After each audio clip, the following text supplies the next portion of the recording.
السلام علیکم ورحمۃ اللہ وبرکاتہ۔ عزیزان ملت، قرآن کریم کی آیتوں کو جب پڑھا جاتا ہے اور سمجھا جاتا ہے تو دل کو بڑی تسلی ملتی ہے، بہت تسلی ملتی ہے، اور ایسا لگتا ہے کہ دنیا والے، پوری کائنات والے مل کر اگر ہماری سب کچھ اجاڑ دیں، لیکن قرآن کی چند آیتیں پڑھ لیتے ہیں تو لگتا ہے کہ میرا اللہ مل گیا تو دنیا کی یہ دولت کچھ نہیں ہے اس کے لیے۔ ابھی کل ہی کے مغرب کے بعد اتراکھنڈ ہلدوانی ایک جگہ ہے جہاں پہ لوگ کام کرنے بھی جاتے ہیں۔ ایک پرانی مسجد تھی جس کو سینکڑوں سال سے مسلمان وہاں پر نماز پڑھتے تھے، سجدہ کرتے تھے۔ ایک مدرسہ تھا جس میں بچے قرآن کی تلاوت کرتے تھے، قرآن سیکھتے تھے، حدیث سیکھتے تھے۔ ایک آباد مسجد، ایک آباد مدرسے کو کل محض اس نام پر کہ یہ غلط زمین پر ہے، کل اس کو زمین بوس کر دیا گیا، اس پر بلڈوزر چلا دیا گیا۔ پورے ہلدوانی مسلمانوں کا ایک علاقہ ہے، پورے علاقے کے اندر کوہرام مچ گیا اور مسلمانوں نے چیخ و پکار شروع کی، دونوں طرف سے ہنگامہ ہوا۔ آخر کیا ہوا؟ بلڈوزر چل گیا۔ ویسی صورتحال میں کہ جب کہ ہماری عبادت گاہیں محفوظ نہیں ہیں، ہماری مسجدیں محفوظ نہیں ہیں، اور ہر دوسرے دن یہ خبر ہمیں سننے کو کہیں نہ کہیں سے ملتا ہے۔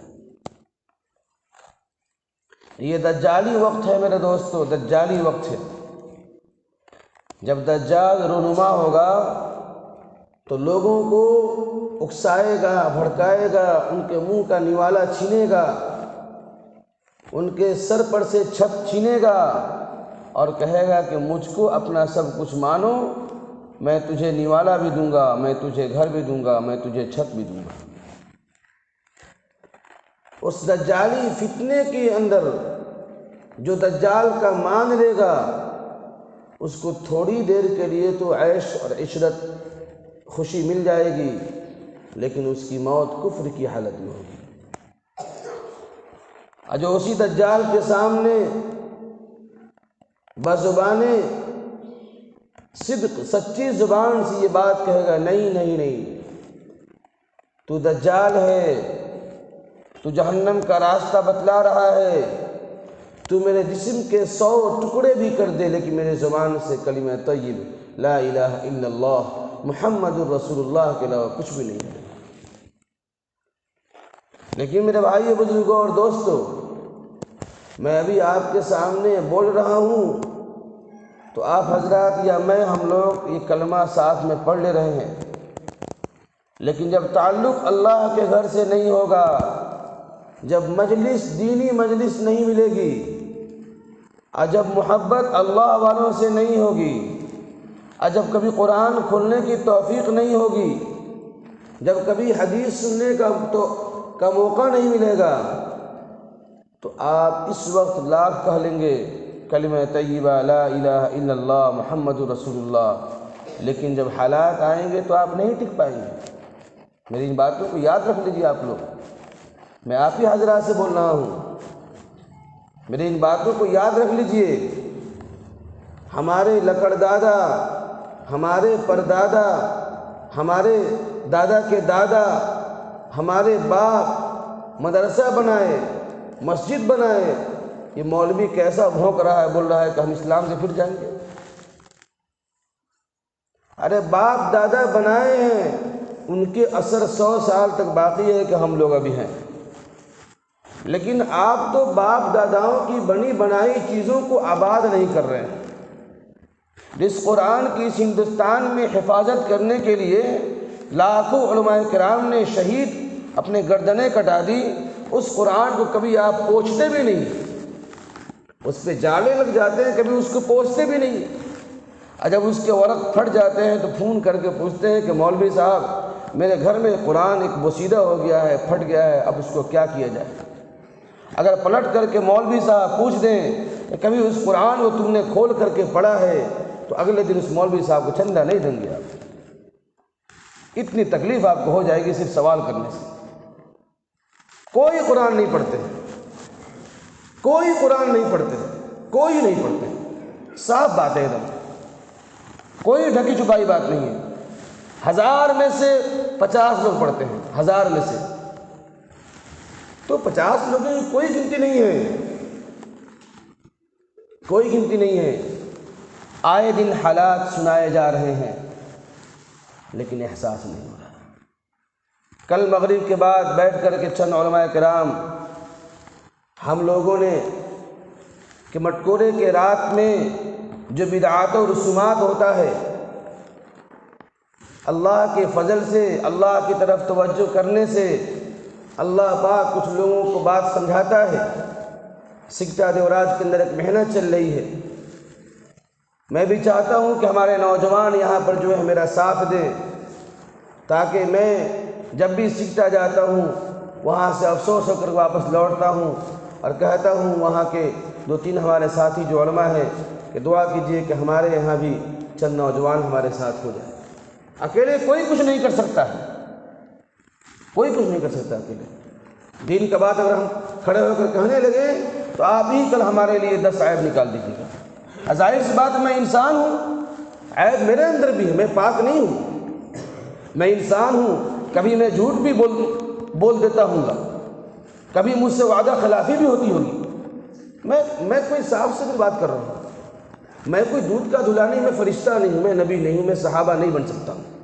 میں انسان ہوں، میری زبان سے کبھی جھوٹ بات نکلے گی، کبھی میں وعدہ خلافی بھی کر دوں گا، کبھی معاملات میں کہ آپ سے کروں گا 10 روپیہ بولوں گا کل دے دوں گا، ہو سکتا ہے مجھ سے 1 ہفتہ لیٹ ہو جائے، لیکن الحمدللہ ابھی ہوتا نہیں، اس لیے ابھی تک تو ہوا نہیں ہے کچھ پیسے کے معاملات میں، لیکن کہیں ہو جائے تو غلطی تو ہم سے بھی ہوگی۔ لیکن ایک بات ہے، میرے استاد محترم مفتی ثناء اللہ صاحب فرمایا کرتے تھے کہ ریاکاری ہی صحیح، کام تو کرو، دکھاوا ہی صحیح، کام تو کرو، کام کرتے کرتے اللہ سے محبت ہو جائے گی، دکھاوا بند ہو جائے گا۔ لیکن جو سوچیں گے کہ ڈائریکٹ ہم چھت ہی پیٹ دیں گے اور نیو نہیں ڈالیں گے، تو ایسا تھوڑی نہ ہوتا ہے، ڈائریکٹ کوئی اللہ کا ولی نہیں بنتا۔ کبھی کام لوگوں کے لیے کیا جاتا ہے، وہ لوگوں کے لیے کرتے کرتے اللہ ایک دل میں ڈر ڈالتا ہے، ڈر کیا لوگوں کے لیے کر رہا ہے، میرے لیے کر میرا بندہ، وہی لوگوں کے لیے کرنے والا اللہ کے لیے کرنے والا بن جاتا ہے۔ تو مٹکورے کی رات میں نہ پانی بھرایا، نہ کوئی گانا ہوا، نہ کوئی بات ہوئی، ہم لوگوں نے بات کیا اور ہم لوگوں نے کہا کہ آپ جس ڈی جے پہ نعت بجاتے ہیں، آپ جس ڈی جے پہ پانی بھرواتے ہیں، جس ڈی جے پہ آپ کے آنگن کے اندر لڑکیاں ناچتی ہیں، اس کا ویڈیوز ہوتا ہے اور پورے خاندان میں وہ ویڈیو شیئر کیا جاتا ہے، اور بھائی اس مکھڑے کو دیکھ کر کے کھلکھلاتا ہے اور ہنستا ہے، اور باپ دیکھ کر کے تھپڑی مارتا ہے، اور دادا دیکھ کر بولتے ہو یہ تو بڑی سندر ناچتی ہو۔ جس گھر میں یہ ہوتا ہے مجال نہیں ہے اس بھائی کو اپنی بہن کو ڈانٹ دے، چچا کا لڑکا بولتے ہیں کوئی ویڈیو مت کرنا، ہاں تو میرا بھائی ہے تو ویڈیو کرنا، ہم لوگ ناچ رہے ہیں، تو میرا بھائی ہے تو ویڈیو کرنا، ہم لوگ ناچ رہے ہیں، کوئی ویڈیو نہیں کرے گا، دوسرا کرے گا نا تو پھیلا دے گا، میرا بھائی تو کرنا۔ وہ پکا ہے، وہ فرشتوں کا باپ ہے، پکا نیک ہے، وہ جس دن جنما تھا اسی دن سوچ لیا تھا کہ میں برائی کو چھپا دوں گا، اس لیے اس کا موبائل کوئی نہیں دیکھے گا، وہ اکیلے دیکھے گا، اس کے موبائل دوست کہاں دیکھیں گے، اسکول میں ٹیوشن پہ کوئی کہاں دیکھے گا، کالج میں کوئی کہاں دیکھے گا، صرف تو کرنا، کاہے کے لیے؟ بعد میں ابو کو دکھاؤں گی،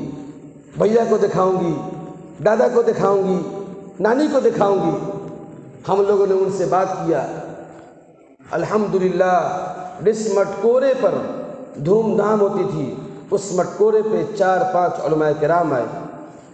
جہیز کے اوپر، ہندوستان کے حالات کے اوپر، قرآن کریم کے سیکھنے کے اوپر گفتگو کیے۔ 11 بجے رات تک تمام لوگ بیٹھے رہے۔ الحمدللہ ڈی جے کا سوارت لگ گیا۔ ہم کہتے ہیں کام یہ بھی کر لیجئے، کام یہ بھی کر لیجئے۔ جو لوگ گلگلہ کھانے کے نیت سے آئے تھے، گلگلہ تو ملے گا، لیکن جب پروگرام سن لے گا تب ملے گا۔ تو ایک گلگلہ شادی کا سب کچھ بھاگ جائے گا، لیکن شادی کا بوجھ کوئی نہیں چھوڑتا ہے۔ اللہ کے فضل سے یہ چیزیں وہاں پہ چل رہی ہیں، بہت اس کا اثرات ہے۔ میں آپ حضرات سے بھی کہوں گا کہ آپ حضرات ہمیں استعمال کیجیے ہم لوگوں کو۔ ایسے موقع ہیں شادی کے، مٹکورے کے دن، آپ تھوڑے سے اللہ اور اس کے رسول کی بات ہو جائے گی، 50 لوگ ہوں گے، 10 لوگ یہ نیت کر لیں گے انشاءاللہ میں اپنے بیٹے کے مٹکورے پہ کوئی ہمارے یہاں نہیں ہوگا، پانی نہیں بھرائے گا، پٹاخے نہیں پھوٹیں گے۔ نہیں پٹاخہ پھوٹا، جس پٹاخے کے لیے 5000 روپے لگتا ہے، اس گھر کے 5000 روپے بچ گیا، 6000 روپے بچ جاتا ہے، 2000 روپے بچ جاتا ہے۔ دین کے کام میں پیسے بچتے ہیں، دنیا کے کام میں پیسے خرچ ہوتے ہیں، اور کوئی خوش نہیں ہوتا ہے، کوئی خوش نہیں ہوتا ہے۔ بہرحال یہ تو مختصراً بات تھی، میں امید کروں گا کہ ہم لوگ بھی اس پر عمل کریں گے۔ دوسری بات میں بتایا کہ ہلدوانی کے جو کل کے حالات ہیں، میرے مسلمانوں، آپ لوگ جب دیکھتے ہیں تو آپ لوگ افسوس نہیں ہوتا، آپ کی آنکھوں میں آنسو نہیں آتے ہیں، آپ کبھی اس پہ چرچے نہیں کرتے ہیں کہ یہ میری مسجد تھی، اسے غیروں نے محض اس نام پر ڈھا دیا کہ یہاں پہ اللہ کا نام لیا جاتا ہے۔ سوچیے اس بات کو۔ بہرحال اگر ایسے حالات آ جائیں تو کیا کرنا ہے؟ اللہ نے فرمایا قرآن کریم کے اندر، اعوذ باللہ من الشیطان الرجیم، یا ایہا الذین آمنوا استعینوا بالصبر والصلاة ان اللہ مع الصابرین۔ کہ مسلمانوں، صبر کے ذریعے اور نماز کے ذریعے اللہ سے مدد حاصل کرو۔ حالات آئیں گے، لیکن ان حالات میں سینہ پیٹنے سے کچھ نہیں ہوگا۔ دنیاوی جنگ ہمیں لڑنی ہے، جمہوریت میں ہے تو ہمیں آواز اٹھانی ہے، لیکن صبر کا مطلب کیا ہوا؟ چپ ہو جانا۔ صبر کا مطلب ہوتا ہے، میں نے بارہا سمجھایا کہ استقامت علی الدین۔ صبر کا مطلب ہوتا ہے میں 5 وقت کا نماز پڑھتا تھا، اب تہجد بھی پڑھوں گا، اور اللہ پہلے دن میں 100 مرتبہ کہتا تھا، اب 1000 بار کہوں گا۔ یہ ہوا صبر، استقامت علی الدین، کہ دین پر بالکل جم جانا، اس کا نام صبر ہے۔ آپ کسی بھی کتاب کو پڑھ لیجئے، اسی کا نام ہے صبر، کہ دین پر بالکل چمبک کی طرح چپک جانا، لیکن میں اپنے دین سے نہیں ہٹوں گا۔ پھر آگے اللہ نے فرمایا ان اللہ مع الصابرین، کہ بے شک اللہ پاک ایسے صبر کرنے والوں کے ساتھ ہے۔ پھر اللہ پاک نے بیچ میں ایک آیت ذکر کیا کہ جب تمہارے اوپر حالات آئیں گے تو ظاہر سی بات ہے کہ تم اپنے اللہ کے گھر کی حفاظت کے لیے قدم آگے بڑھاؤ گے، گولیاں چلیں گی، تمہاری جان جائے گی تو پیچھے بھاگ جاؤ گے؟ نہیں، وَلَا تَقُولُوا لِمَنْ يُقْتَلُ فِي سَبِيلِ اللَّهِ أَمْوَاتٌ، کیا یہ لوگ ان لوگوں کو کبھی بھی مردہ مت کہو جو اللہ کے راستے میں قدم بڑھانے کی وجہ سے شہید ہو گئے ہوں، بل احیاء، بلکہ وہ تو زندہ ہیں۔ یہ قرآن میں ہے، دوسرے پارے کے دوسرے صفحہ پہ ہے، یہ آخر کے 5ویں لائن میں، ایک صفحے میں ہوتے ہیں 15 لائن، آخر کے 5ویں لائن میں ہے یہ آیت، پڑھ لیجئے گا۔ وَلَا تَقُولُوا لِمَنْ يُقْتَلُ فِي سَبِيلِ اللَّهِ أَمْوَاتٌ بَلْ أَحْيَاءٌ وَلَكِنْ لَا تَشْعُرُونَ، کہ اے لوگوں، ان لوگوں کو تم مردہ مت کہو جو اللہ کے راستے میں اللہ کے گھر کی حفاظت کے لیے، قرآن کی حفاظت کے لیے، نبی کی سنت کی حفاظت کے لیے، نبی کے کرتے کی حفاظت کے لیے، نبی کی داڑھی کی حفاظت کے لیے، نبی کی پگڑی کی حفاظت کے لیے اگر اپنی جان دے دیے ہو تو ان کو تم مردہ مت کہو، بل احیاء، بلکہ وہ تو زندہ ہے۔ اب کہیے کہ زندہ ہے تو میں تو کھا رہا ہوں وہ کہاں کھا رہے ہیں، میں تو چل رہا ہوں وہ کہاں چل رہے ہیں، میں تو دیکھ رہا ہوں وہ کہاں دیکھ رہے ہیں، میں تو سن رہا ہوں وہ کہاں سن رہے ہیں، میں سوچ رہا ہوں وہ کہاں سوچ رہے ہیں، میں لکھ رہا ہوں وہ کہاں لکھ رہے ہیں۔ اللہ نے فرمایا کہ یہ تیری سوچ ہے کہ میں چلوں تو جو چلے وہ زندہ، میں بولوں جو بولے وہ زندہ، میں دیکھوں جو دیکھے وہ زندہ، میں سنوں جو سنے وہ زندہ، لیکن نہیں، ایسے لوگوں کو جو اللہ کے راستے میں اپنی جان قربان کر دیتے ہیں وہ ایسے زندے ہیں کہ تجھ جیسے گناہگار وَلَٰكِن لَا تَشْعُرُونَ نہیں سمجھ سکتے، تم نہیں سمجھ سکتے کہ وہ کیسے زندہ ہے۔ وہ اللہ سے باتیں کرتے ہیں، ان کی روحیں رش کرتی ہیں۔ یہی سیم آیت چوتھے پارہ کے اندر بھی ہے، اس میں یہ ہے بل احیاء عند ربهم یرزقون کہ وہ زندہ بھی ہیں اور رب کی طرف سے ان کو کھانا بھی دیا جاتا ہے۔ چوتھے پارہ کے اندر ہے، پہلی آیت دوسرا پارہ کے اندر، دوسری آیت چوتھا پارہ کے اندر ہے۔ قرآن کھولیے، قرآن پڑھیے اور گولیوں کے ڈر سے اللہ کا انکار مت کیجیے گا۔ گھر لوٹ جائے، مکان لوٹ جائے، دکان لوٹ جائے، سارا خاندان لوٹ جائے، لیکن زبان پر ایک ہی ورد ہو، خاص طور سے ابھی کے حالات میں کہ میرا تم سب کچھ لے لو، لیکن میں اپنی زبان سے آخری سانس تک یہی کہوں گا لا الہ الا اللہ محمد الرسول اللہ، کہ اللہ کے سوا کوئی نہیں ہے مدد کرنے والا، اللہ کے سوا کوئی نہیں ہے پوجا کے لائق، اللہ کے سوا کوئی نہیں عبادت کے لائق، میں مروں تو اللہ کے نام پر، میں جیوں تو اللہ کے نام پر، میرے ماں باپ اللہ کے نام پر قربان، میرا گھر اللہ کے نام پر قربان، میرے بچے اللہ کے نام پر قربان، میرے بینک بیلنس اللہ کے نام پر قربان، ایک اللہ کے نام کے لیے میں اپنی ساتوں نسلیں قربان کر دوں گا، لیکن میں اپنے اللہ کو آخری سانس تک نہیں چھوڑنے والا۔ ایک دم یہ طے کر لیجیے، سفر پہ رہو تو اللہ کے نام لے کر، گھر میں رہیں تو اللہ کے نام لے کر، بیماری میں رہیں تو اللہ کے نام لے کر، صحت میں رہیں تو اللہ کے نام لے کر، آفس میں بیٹھے اللہ کے نام لے کر، لیبر کی شکل میں رہیں تو اللہ کے نام لے کر، ہر حالت میں اللہ کا نام لے کر کہ میرا اللہ سب سے بڑا تھا، سب سے بڑا ہے، سب سے بڑا رہے گا، اس سے بڑا کوئی نہیں ہے۔ کیونکہ صبح اٹھتا ہوں تو مودی صاحب کہتے ہیں اللہ اکبر، معنی پوچھتا ہوں تو بتلاتے ہیں اللہ سب سے بڑا ہے، پھر تھوڑی دیر دنیا میں مصروف ہو جاتا ہوں، پھر مؤذن صاحب کہتے ہیں اللہ اکبر، معنی پوچھتا ہوں تو بولتے ہیں اللہ سب سے بڑا ہے، پھر چلے جاتا ہوں کاروبار میں، پھر مؤذن صاحب پکارتے ہیں کہ اے مسلمانوں کہاں جا رہے ہو، بڑا کوئی نہیں ہے، اللہ اکبر، میں پوچھتا ہوں کیا مطلب ہوا، اللہ سب سے بڑا ہے، پھر ٹہلنے چلا جاتا ہوں، پھر اذان ہوتی ہے اللہ اکبر، میں بولتا ہوں کہ اللہ سب سے بڑا ہے، پھر سونے سے پہلے اذان ہوتی ہے اللہ اکبر، پتہ چلا کہ اللہ ہی سب سے بڑا ہے، اس سے بڑا کوئی نہیں ہے، کوئی نہیں ہے اس سے بڑا۔ نوکری دینے والا بڑا نہیں ہوتا، کوئی بڑا نہیں ہوتا، میرا اللہ سب سے بڑا ہے۔ دنیا والے میرے ہاتھوں سے نوکری چھین لے، میرا گھر چھین لے، میری دکان چھین لے، میرے کاروبار چھین لے، میری جان لے لے،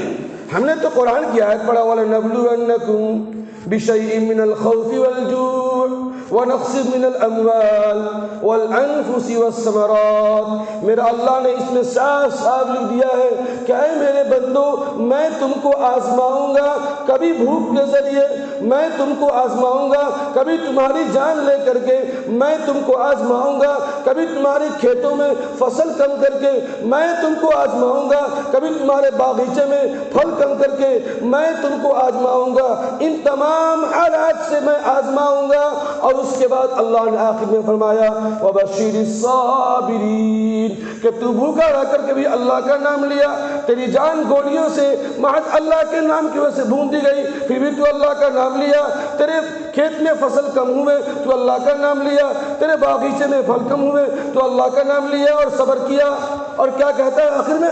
الذین اذا اصابتہم مصیبہ، کہ جو بھی مصیبت آتی ہے، چاہے وہ بھوک کی مصیبت ہو، چاہے وہ جان گنوانے کی مصیبت ہو، چاہے وہ کھیتوں میں فصل کی مصیبت ہو، چاہے وہ باغیچے میں فروٹ کے کمی ہونے کی مصیبت ہو، جو بھی مصیبت اس دنیا کے اندر آتی ہے، یہ دنیا والے مصیبت نہیں دیتے، یہ میرا رب مجھ سے آزماتا ہے۔ تو تم کہہ سکو گے، قالوا، مومن کہتے ہیں، انا للہ و انا